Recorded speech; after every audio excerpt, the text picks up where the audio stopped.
10 बजे जैसे ही घटाघर की घड़ी बजती थी, यहाँ स्मशान घाट पर चिता पर लेटी हुई एक भूतनी उठकर बैठ जाती थी। আমি আসাছি, আমি আসাছি, এ हो ना। और ये रोती हुई भूतनी जलती हुई दौड़ने लगती थी। ये भूतनी शहर के रास्तों से दौड़ती रहती। लोग इस मंजर को देखकर ही डर जाया करते थे। আমি আসাছি, আমি আসাছি, এ हो ना। वॉच टावर पहुंचती थी और वॉच टावर के पास वाले तालाब में कूद जाया करती थी। আমি আসাছি, আমি আসাছি, এ हो ना। इसके बाद शहर में हो रहा सारा शोर थम जाता था।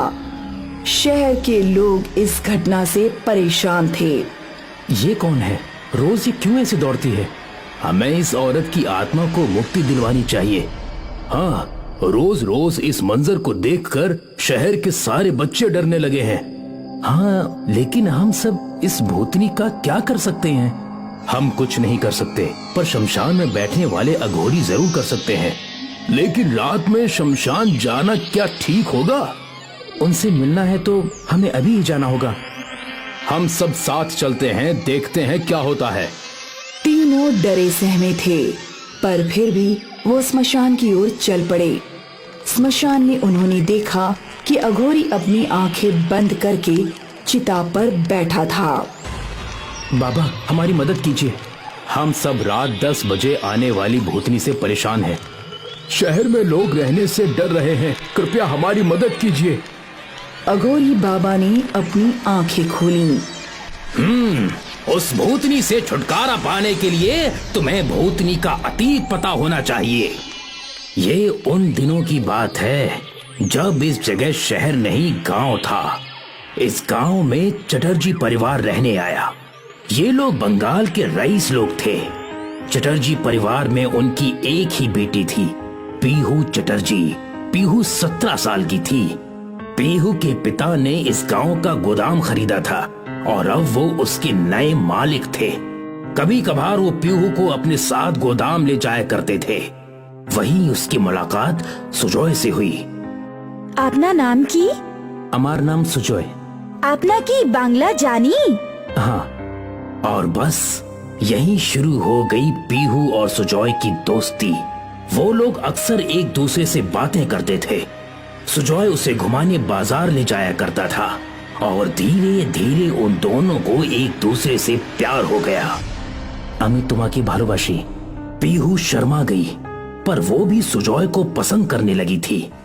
इसी बीच पीहू के माता पिता उसकी शादी की बातचीत कर रहे थे। पीहू, तुम्हारी शादी तय हो गई है कि?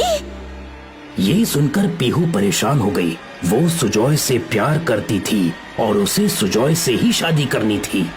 उस रात पीहू और सुजॉय वॉच टावर के पास मिले। आमी सुधु, तुम्हारी बीए कराबा। मैं भी सिर्फ तुम्ही से शादी करूंगा। कल रात 10 बजे हम दोनों यहीं पर मिलेंगे और यहाँ से कहीं दूर भाग जाएंगे। ठीक आछे। लेकिन इन दोनों का मिलना सूर्योदय चटर्जी ने देख लिया। उस रात जब पीहू घर लौटी तो उसके पिता ने जिंदगी में पहली बार उस पर हाथ उठाया। आमी सुजॉय के बीए कराबा। लगता है उस सुजॉय ने हमारी बेटी पर काला जादू कर दिया है।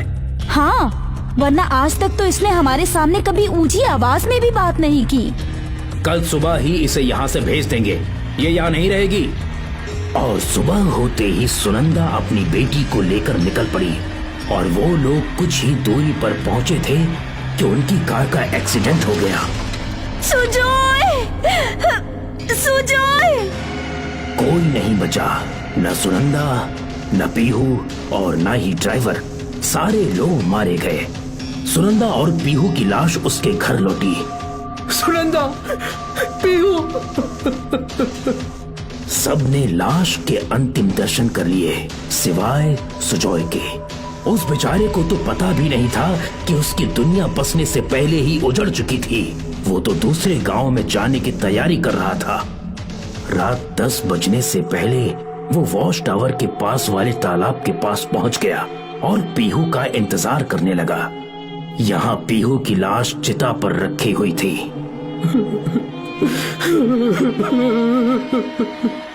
उसके पिता ने रोते रोते अपनी बेटी की चिता को आग लगाई।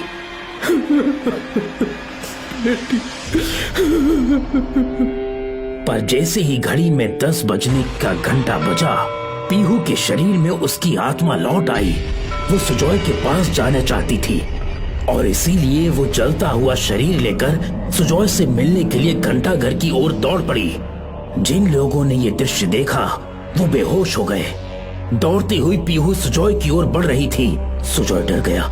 उसे समझ नहीं आ रहा था कि वो आग उसकी तरफ क्यों दौड़ रही है, और सुजॉय तालाब में कूद गया और उसके पीछे पीछे पीहू की जलती हुई लाश भी तालाब में कूद गई। पीहू के शरीर की आग बुझ गई, पर तब तक उसकी आत्मा जा चुकी थी। पीहू, पीहू, पीहू। सुजॉय फूट फूट कर रोया। अगली सुबह सुजॉय ने खुद पीहू की लाश को अग्नि दी। पीहू का शरीर जलकर अग्नि में विलीन हो गया, पर उसकी आत्मा अभी भी सुजॉय से मिलने के लिए तड़प रही है। इसलिए वो आज भी अपने सुजॉय से मिलने जाती है। पर क्या इन सब का कोई अंत नहीं? जब तक उसका सुजॉय इस दुनिया में रहेगा, उसकी प्रेमिका पीहू उसे पाने के लिए भागती रहेगी। पर सुजॉय है कहाँ? इस शहर में अपनी जिंदगी के आखिरी पल गिन रहा है। शहर के दूसरे कोने में सुजॉय बिस्तर पर लेटा है और उसका पूरा परिवार उसके आसपास है। उसकी पत्नी, बेटा, बहू, बच्चे, सब। मैं चलता हूँ, पीहू मेरा इंतजार कर रही है। सुजॉय ने दम तोड़ दिया और साथ ही रात के 10 बजे वाली भूतनी का अंत हुआ। फिर किसी ने आग में लिपटी भूतनी नहीं देखी। पीहू का प्यार अमर था। वो मर चुकी थी, पर फिर भी सालों तक उसने सुजॉय का इंतजार किया।